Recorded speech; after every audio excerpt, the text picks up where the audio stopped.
Halo semua, saya Bagus Wahyu Purnomo akan menjelaskan mengenai perjalanan pendidikan nasional.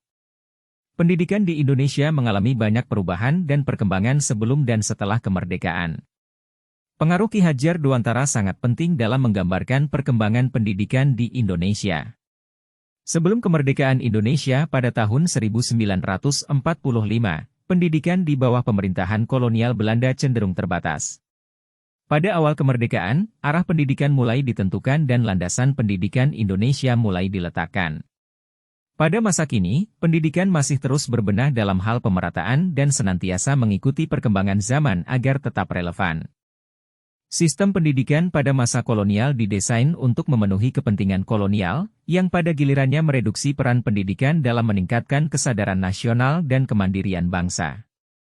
Pada tahun 1854, beberapa sekolah didirikan para bupati untuk mendidik calon pegawai. Kemudian, Sekolah Bumiputra didirikan untuk mengajari rakyat membaca, menulis, menghitung seperlunya.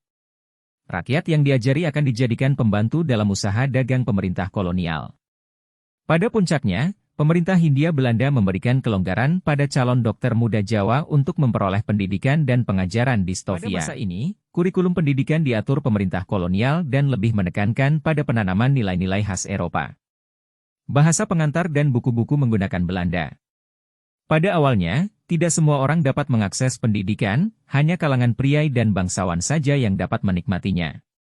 Lambat laun, pemerintah kolonial membuka sekolah khusus untuk pribumi.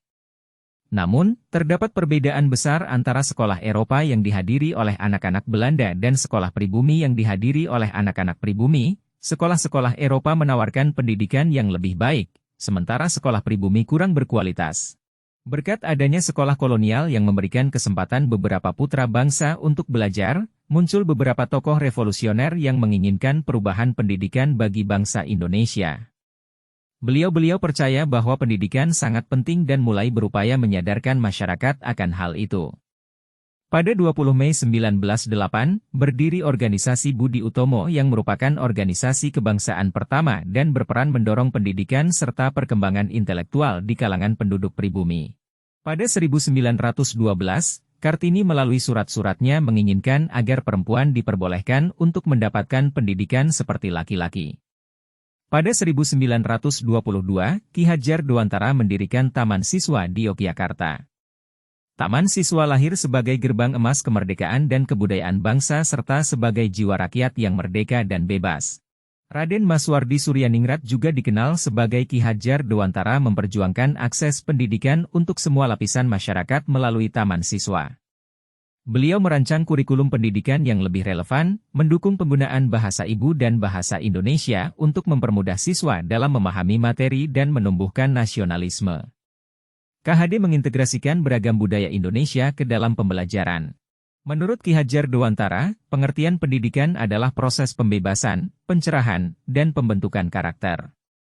Ia melihat pendidikan sebagai sarana untuk memberikan pemahaman, pengetahuan, dan nilai-nilai moral kepada individu dengan tujuan menciptakan kesejahteraan sosial, kemajuan bangsa, dan perubahan positif dalam masyarakat.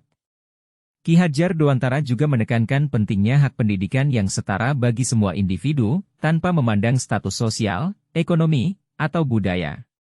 Dalam pandangan beliau, pendidikan seharusnya menjadikan individu lebih bijak, kritis, dan sadar akan tugasnya dalam membangun masyarakat yang lebih baik.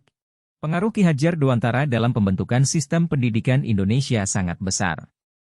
Filsafat pendidikannya yang humanis, inklusif, dan berkebudayaan, terus mempengaruhi perkembangan pendidikan di Indonesia hingga hari ini. Pada tahun 1952, ulang tahun Ki Hajar Dewantara diperingati sebagai Hari Pendidikan Nasional di Indonesia untuk menghormatinya dan menghargai kontribusinya terhadap pendidikan.